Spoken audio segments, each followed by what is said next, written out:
Hello, good morning, जोहार। मैं हसनैन और आप देख रहे हैं न्यूज झारखंड। आज तारीख 18 फरवरी दिन है, रविवार। समय हो चला है झारखंड की खबरों को जानने का, लेकिन उससे पहले अभी तक आपने चैनल को सब्सक्राइब नहीं किया तो चैनल को सब्सक्राइब कर लीजिए और वीडियो को एक लाइक कर दीजिए। चलिए जानते हैं झारखंड की प्रमुख बड़ी खबरों को।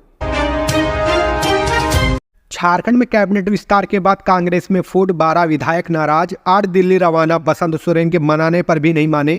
झारखंड में मंत्रिमंडल विस्तार के बाद चंपाई सरकार मुश्किल में पड़ गई है।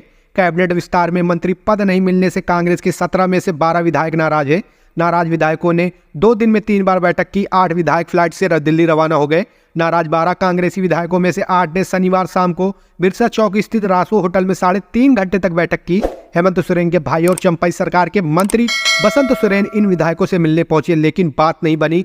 हालांकि बसंत सोरेन ने कहा परिवार में कुछ शंका थी, उसे दूर करने का प्रयास किया गया है। बता दें कि चंपाई सरकार में कांग्रेस के 4 विधायक मंत्री हैं। नाराज विधायकों में राजेश कच्छप, जयमंगल सिंह उर्फ अनूप सिंह, डॉक्टर इरफान अंसारी, उमा शंकर अकेला, सोना राम सिंकू, भूषण बारा, नमन विकसक कोंगड़ी, रामचंद्र सिंह, शिल्पी नेहा तिर्की, अंबा प्रसाद, दीपका सिंह पांडे, पूर्णिमा नीरज सिंह शामिल हैं। इनमें से 2 विधायक दिल्ली नहीं जा रहे हैं। लोकसभा चुनाव से पहले चंपाई सोरेन ने चला बड़ा दांव। जाति जनगणना को लेकर दे दिया बड़ा निर्देश। झारखंड में जाति गणना जल्द होगी। मुख्यमंत्री चंपाई सोरेन ने इस आशय का निर्देश दिया है। कार्मिक विभाग के अधिकारियों को उन्होंने कहा कि इस संबंध में प्रक्रिया तेज की जाए। उल्लेखनीय है कि हाल ही में राज्य सरकार ने पिछड़ा वर्ग आयोग का गठन किया है ताकि ट्रिपल टेस्ट कराई जा सके। इसके कारण नगर निकायों का चुनाव अधर में लटका है। आरक्षण निर्धारित करने की प्रक्रिया के तहत यह आवश्यक है। कांग्रेस विधायक दल के उपनेता प्रदीप यादव ने बताया कि जाति गणना को लेकर मुख्यमंत्री ने निर्देश उनके ज्ञापन के आलोक में दिया। उन्होंने शनिवार को मुख्यमंत्री चंपाई सोरेन से मुलाकात कर राज्य में जाति जनगणना कराने और पिछड़ों का आरक्षण 14% से बढ़ाकर 27% कराने का आग्रह किया। ग्रेजुएट के लिए निकली हाईकोर्ट में नौकरियां, सैलरी 1,42,000 से अधिक। अगर आप ग्रेजुएट हैं और नौकरी की तलाश कर रहे हैं तो यह खबर आपके लिए बहुत काम आ सकती है। झारखंड हाईकोर्ट ने असिस्टेंट पदों पर जॉब निकाली है। आवेदन प्रक्रिया 20 फरवरी से शुरू होकर 22 मार्च 2024 तक चलेगी। इन पदों के लिए रजिस्ट्रेशन हाईकोर्ट की आधिकारिक वेबसाइट के माध्यम से ऑनलाइन करना होगा। आपको वेबसाइट का लिंक वीडियो के डिस्क्रिप्शन में मिल जाएगा। इन पदों पर भर्ती का डिटेल नोटिफिकेशन भी जारी कर दिया गया है। सहायक के कुल 55 खाली पदों पर भर्ती का विज्ञापन जारी किया गया है। कुल पदों में कैटेगरी वाइज पद रिजर्व भी किए गए हैं। कैंडिडेट निर्धारित डेट से जारी अधिसूचना के आधार पर आवेदन जमा कर सकते हैं। आवेदन फॉर्म सिर्फ अंग्रेजी भाषा में ही भरना होगा। झारखंड में प्राइवेट नौकरी में 75% आरक्षण पर ग्रहण। चंपाई सरकार के कानून को रोकने के लिए याचिका दाखिल। प्राइवेट सेक्टर की नौकरियों में स्थानीय लोगों को 75% आरक्षण देने की झारखंड सरकार के कानून को रोकने के लिए उद्यमियों के संगठन हरियाणा हाईकोर्ट के आदेश में संजीवनी तलाश रहे हैं। झारखंड स्मॉल इंडस्ट्रीज एसोसिएशन, लघु उद्योग भारती एवं आदित्यपुर की औद्योगिक संगठन ने संयुक्त रूप से झारखंड हाईकोर्ट में जो याचिका दाखिल की है उसमें हरियाणा हाईकोर्ट के फैसले को भी आधार बनाने की तैयारी की जा रही है। नौकरियों में स्थानीय को 75% आरक्षण कानून को उद्यमी विशेषकर लघु उद्यमी अपने कारोबार के हित में नहीं मान रहे हैं। इस कारण हाईकोर्ट में इसे चुनौती देने वाली याचिका दाखिल की है। पंजाब हरियाणा हाईकोर्ट ने निजी कंपनियों में स्थानीय लोगों को 75% आरक्षण देने की नीति को खारिज करते हुए इसे संविधान के आर्टिकल 14 समानता के अधिकार का उल्लंघन करार दिया है। लहसुन की कीमत 500 रुपए किलो तक पहुंची। प्याज के बाद अब लहसुन लोगों को परेशान कर रहा है। लहसुन की कीमत 500 रुपए तक पहुंच गया है। इससे लोगों की रसोई का बजट गड़बड़ा गया है। हालात यह है कि किलो खरीदने वाले लोग 100 ग्राम से लेकर 1 पाव तक काम चला रहे हैं। कई लोगों की रसोई से लहसुन ही गायब हो गया है। धनबाद शहर के प्रमुख बाजार पुराना बाजार, हीरापुर पुलिस लाइन में लहसुन की अच्छी गुणवत्ता कहकर दुकानदार ऊंची कीमत पर बेच रहे हैं। इससे आम लोगों के बजट पर असर पड़ रहा है। पुराना बाजार के दुकानदार अमन साव का कहना है कि बारिश के कारण नई फसल नहीं आई है। कई जगहों पर स्टॉक खत्म हो गया था, इस कारण दाम में बढ़ोतरी हुई है। नई फसल आने के बाद सस्ता हो जाएगा। कैक्टस से किसानों की बढ़ेगी आमदनी, बंजर जमीन को मिलेगा नया जीवन, सरकार ऐसे करेगी मदद। बंजर भूमि में कांटा रहित कैक्टस लगाकर आय प्राप्त करने की दिशा में झारखंड आगे बढ़ रहा है। इसके लिए सरकारी पहल तेज हुई है। प्रधानमंत्री कृषि सिंचाई योजना के वाटरशेड विकास घटक के तहत वाटरशेड परियोजनाओं में कांटा रहित कैक्टस की खेती को बढ़ावा देने के लिए ऐसा किया जा रहा है। इसके तहत राज्य के ग्रामीण विकास विभाग का यह उद्देश्य है कि कांटा रहित कैक्टस के माध्यम से किसानों को लाभान्वित किया जाए। अपनी परंपरागत खेती बाड़ी के अतिरिक्त किसान अब बंजर भूमि का इस्तेमाल कैक्टस रोपण में कर सकते हैं। झारखंड स्टेट वाटरशेड मिशन यहाँ की 78% बंजर भूमि को जीवंत बनाकर कमाई का जरिया बनाने की दिशा में बढ़ा है। इसकी खेती और रखरखाव बहुत जटिल नहीं है, वहीं लंबे समय तक आय का स्रोत तैयार हो जाएगा।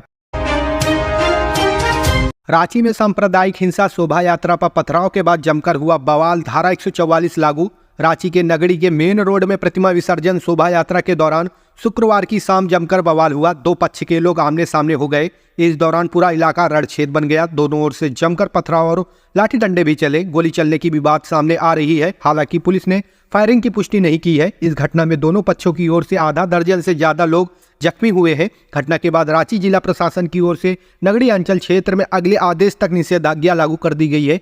रांची के सदर अनुमंडल पदाधिकारी के निर्देश पर शुक्रवार की रात 10 बजे से अगले आदेश तक के लिए अंचल क्षेत्र में धारा 144 रहेगी। घटना की जानकारी मिलने के बाद उपायुक्त राहुल कुमार सिन्हा, एसएसपी चंदन कुमार सिन्हा, ग्रामीण एसपी मनीष टोपो, सिटी एसपी राजकुमार मेहता पुलिस बल के साथ मौके पर पहुंचे।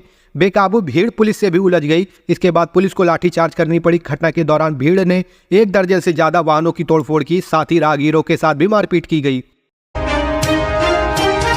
2 दिन में मंत्री बनाओ वरना अपनी पार्टी पर क्यों भड़के लातेहार विधायक बैद्यनाथ राम। चंपाई सोरेन सरकार का मंत्रिमंडल विस्तार कार्यक्रम विवादों के घेरे में आ गया। राज्य सरकार ने शुक्रवार को नए मंत्रियों की जो सूची राजभवन भेजी थी, उनमें 12वें मंत्री के तौर पर झामू कोटे से लातेहार विधायक बैद्यनाथ राम का नाम भी शामिल था। मंत्रियों के शपथ ग्रहण कार्यक्रम की राजभवन में सभी तैयारियां पूरी थी। राजभवन के बाहर मीडिया कर्मियों की भीड़ भी जमा हो गई थी। अंतिम समय तक सब कुछ ठीक ठाक चल रहा था, लेकिन अचानक बैद्यनाथ राम का नाम मंत्रियों की सूची से कट गया। इससे नाराज बैद्यनाथ राम ने अपनी ही सरकार को कड़ी चेतावनी दे दी। उन्होंने कहा कि अगले 2 दिन में उन्हें मंत्री नहीं बनाया गया तो वे कड़े कदम उठाएंगे। हालांकि पार्टी छोड़ने को सिरे से खारिज किया, पर कहा कि जरूरत पड़ी तो निर्दलीय चुनाव लड़ सकते हैं। सुरक्षा बलों के हाथ से निकला 25 लाख के इनामी रघुनाथ हेम्ब्रम का दस्ता कैंप ध्वस्त। बोकारो में योगेश्वर बिहार व चट्टोचट्टी थाने के जंगली क्षेत्र में 2 दिन तक चले सुरक्षा बलों के नक्सल विरोधी अभियान में 25 लाख का इनामी स्पेशल एरिया कमेटी सदस्य रघुनाथ हेम्ब्रम उर्फ निर्भया उर्फ अंचल उर्फ बीरसेन का दस्ता भाग निकला। हालांकि सुरक्षा बलों ने नक्सलियों के कैंप को ध्वस्त किया है, जहां से भारी मात्रा में कारतूस व नक्सलियों के उपयोग के सामान आदि मिले हैं। सुरक्षा बलों का अभियान जारी है। धनबाद को बम से उड़ाने वाले प्रिंस खान के खिलाफ ईडी का एक्शन, जब्त होगी संपत्ति। धनबाद को बम से उड़ाने की धमकी और धनबाद सहित प्रदेश के कई जिलों के आतंक का पर्याय बने प्रिंस खान पर ईडी का शिकंजा कस सकता है। ईडी के द्वारा प्रिंस खान के खिलाफ ECIR दर्ज की गई है, जिसके बाद अब ईडी प्रिंस की संपत्ति को अटैच करने की कार्रवाई शुरू कर सकती है। बता दें, प्रिंस खान वर्तमान में भारत के बाहर गल्फ कंट्री में शरण लिए हुए हैं। प्रिंस को पकड़ने के लिए पुलिस और ATS ने भी काफ़ी प्रयास किया और उसके खिलाफ रेड कॉर्नर नोटिस भी जारी किया गया, लेकिन प्रिंस अब तक कानून की गिरफ्त से दूर है। इंटरपोल के रेड कॉर्नर नोटिस के बाद ईडी ने प्रिंस खान पर इन्फोर्समेंट केस इन्फॉर्मेशन रिपोर्ट दर्ज की है। प्रिंस वही शख्स है जो धनबाद को बम से उड़ा देने की धमकी देता है। आए दिन अपने आतंक का साम्राज्य को फैलाने के लिए गोलाबारी की वारदात को भी अपने गुर्गों के माध्यम से अंजाम देता है। बोकारो पुलिस ने 11 साइबर ठगों को दबोचा। जिले के चास थाना क्षेत्र के चीरा चास स्थित एक मकान में छापेमारी कर पुलिस ने 11 साइबर ठगों को गिरफ्तार किया है। हालांकि 3 लोग भागने में सफल हो गए। DSP के मुताबिक घर में छिपकर मोबाइल फोन से साइबर ठगी को अंजाम दिया जा रहा था। इन साइबर ठगों के पास से पुलिस ने एंड्रॉयड तथा कीपैड मोबाइल 41 पीस, एयरटेल तथा जियो का सिम 36 पीस, लॉटरी के कूपन 4 बंडल, विभिन्न कंपनी के charger 15 piece, ATM card 3 piece, registered 2 piece, copy 17 piece, speed post का बारकोड 1 पैकेट, मोहर 18 पीस, स्टाम्प 3 पीस बरामद किया है। गिरफ्तार अपराधियों में से सबसे अधिक बिहार के शामिल है। DSP सदर प्रवीण कुमार सिंह ने बताया कि SP के निर्देश पर छापेमारी दल का गठन किया गया तथा चीरा चास स्थित जवाहर सिंह के मकान में तलाशी ली गई। इस दौरान जवाहर सिंह के मकान की ऊपरी तल्ले में 14 लोग मोबाइल के माध्यम से ठगी करते पकड़े गए। 3 व्यक्ति भागने में सफल रहे। आरोपितों से पूछताछ करने पर पता चला कि सभी लोग बिहार के विभिन्न जिलों से आकर संगठित रूप से जाली दस्तावेज से मोबाइल सिम खरीदकर ठगी का काम पिछले 2 वर्षों से कर रहे थे। सरस्वती पूजा मूर्ति विसर्जन के दौरान मारपीट से आहत 10वीं के छात्र ने किया सुसाइड। सरस्वती पूजा मूर्ति के विसर्जन में मारपीट से आहत होकर DAV कुसुंडा के 10वीं का छात्र राजकुमार दास ने अपने घर में जाकर आत्महत्या कर ली। घटना शनिवार की रात की है। राजकुमार दास सड़ाई ढेला कोचाकुल्ली स्थित अपने घर के पास आयोजित सरस्वती पूजा के प्रतिमा विसर्जन के लिए निकला था।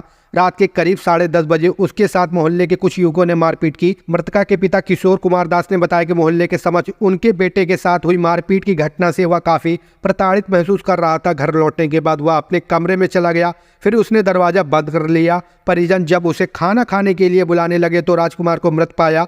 आनन फानन में परिजन ने उसे SNMMCH में ले गए, जहां जांच के बाद डॉक्टरों ने उसे मृत घोषित कर दिया। मृतक के परिजन न्याय की मांग को लेकर छात्र के शव के साथ SNMMCH में प्रदर्शन कर रहे हैं। झारखंड में डायन विषाही का आरोप लगा, 4 की हत्या, पटरी पर फेंकी लाशें, मृतकों में महिला और बच्चे, मचा हड़कंप। झारखंड के पश्चिम सिंहभूम जिले में शनिवार को रेल की पटरी से एक महिला और 2 बच्चे सहित 4 लोगों के शव को बरामद किया गया। रेलवे पुलिस बल के एक वरिष्ठ अधिकारी ने जानकारी दी। घटना की जानकारी मिलते ही इलाके में हड़कंप मच गया। मृतकों में एक महिला, एक पुरुष और एक 8 महीने का बच्चा और दूसरा बच्चा 1.5 साल का है। दोनों बच्चों को बोरे में बांधकर रेल पटरी पर फेंका गया। वहीं महिला के हाथ पैर रस्सी से बांधकर रखे गए थे। चक्रधरपुर खंड के RPF commandant P Shankar police पहुंची तो पहले लोगों ने आत्महत्या की आशंका जताई। हालांकि बाद में महिला के जेठ ने मौके पर पहुंचकर अपने भाई की पत्नी और उसके 2 बच्चों की पहचान की। एक अन्य शव पुरुष का है जिसकी पहचान होना बाकी है। दोनों बच्चों की लाश को बोरे में बांधकर पटरी पर फेंका गया था, जबकि महिला का हाथ और पैर रस्सी से बांधा था। ट्रेन गुजरने के कारण शव छत विछत हालत में मिले। बताया जा रहा है कि अपराधियों ने पहले 2 मासूम बच्चों को बोरे में बांध दिया, फिर महिला और पुरुष के गांव के पास जंगल स्थित इमली के पेड़ में बांधने के बाद पिटाई कर मार डाला। इस दौरान महिला की एक 14-15 साल की बेटी अपराधियों के चंगुल से बचकर भाग निकली। बच्ची ने अपने आंखों के सामने अपने 8 माह के भाई और 1.5 साल की बहन और एक पुरुष की हत्या देखी। वह सहमी हुई है। इस घटना का खुलासा तब हुआ जब महिला के जेठ चुम्बुल सिंह को घटनास्थल पर पहुंचे। उन्होंने महिला के शव की पहचान कर पुलिस को बताया कि यह मेरे छोटे भाई बिंकू सिंह की पत्नी की लाश है। इसके 3 बच्चे। उन्होंने बताया कि आत्महत्या नहीं बल्कि हत्या हुई है। झारखंड के हजारीबाग में फिरौती के लिए किडनैप 8 साल के बच्चे की हत्या, डैम में फेंका शव। झारखंड के हजारीबाग जिले के चलकुसा प्रखंड से बुधवार को किडनैप किए गए 8 साल के बच्चे की हत्या कर दी गई। किडनैपर्स ने बच्चे की रिहाई के लिए 5 लाख रुपए की फिरौती की मांग की थी। पुलिस ने सूचना मिलते ही गुरुवार को 2 लोगों को हिरासत में लिया था, लेकिन इसके पहले ही उन्होंने फिरौती न मिलने पर बच्चे की हत्या कर दी। गिरफ्तार किडनैपर्स ने पुलिस को बताया कि बच्चे की हत्या के बाद उसका शव तिलैया डैम में फेंक दिया गया। शव अब तक बरामद नहीं किया जा सका है। शनिवार को शव की तलाश में तिलैया डैम में कई गोताखोर उतारे गए हैं। NDRF की टीम को भी बुलाया गया है।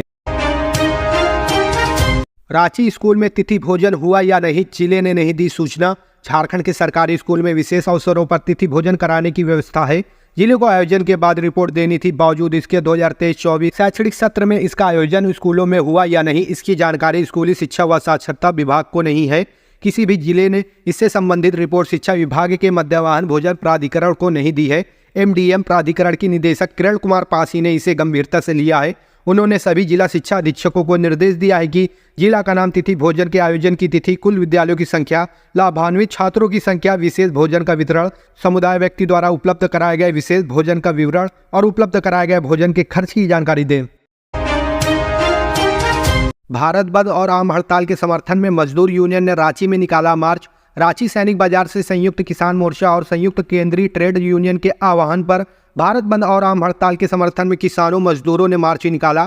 मेन रोड होते हुए शहीद चौक से लौटकर अल्बर्ट एक्का चौक में पहुंचकर मार्च विशाल सभा में तब्दील हो गया। इसकी अध्यक्षता अखिल भारतीय किसान सभा के अजय कुमार सिंह ने किया। सभा को संबोधित करते हुए नेताओं ने कहा कि देश की मोदी सरकार जब से सत्ता में आई है तब से लगातार देश के मजदूरों और किसानों पर हमला कर रही है। सरकार के जिन विरोधी नीतियों के कारण लगातार महंगाई, बेरोजगारी और बेकारी बढ़ रही है। मजदूरों के सारे अधिकार को छीन लिए गए।